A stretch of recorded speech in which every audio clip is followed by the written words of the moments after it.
வணக்கம் அன்பு நண்பர்களே, உங்கள் அன்புக்குரிய ஏகேஜி சித்தார்த்த பின்முன்னு இன்னைக்கு ஆகஸ்ட் 4 2024 கிட்டத்தட்ட 14வது முறையாக தொடர்ந்து என்னுடைய அன்பிற்குரிய மதுரை மீனாட்சியும் சுந்தரேஸ்வரர் மாமனையும் பார்த்தீங்கன்னா தரிசனம் பண்ணுறதுக்காக கிளம்பிட்டேன். ஸோ மீனாட்சி கிட்டேருந்து இப்போ தான் உத்தரவு பார்த்தீங்கன்னா வந்துச்சுங்களே.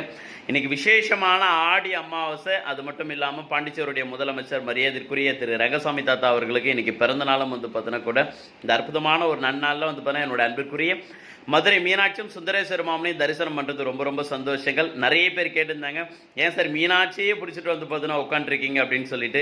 இப்போ டிஎம்கேல ஒரு பதவி வேணும் அப்படின்னா டிஎம்கேவுடைய வீட்டாண்ட போய் உட்காரணும். ஏடிஎம்கேல ஒரு பதவி வேணும் அப்படின்னா போயஸ்கானில் அதுக்கு முன்னால் போய் உட்காந்தாங்க. இப்போ எடப்பாடி பழனிசாமி வீட்டில் போய் உட்காரணும். பிஜேபியில் ஒரு பதவி வேணும் அப்படின்னா டெல்லிக்கு பார்த்தீங்கன்னா போகணும்.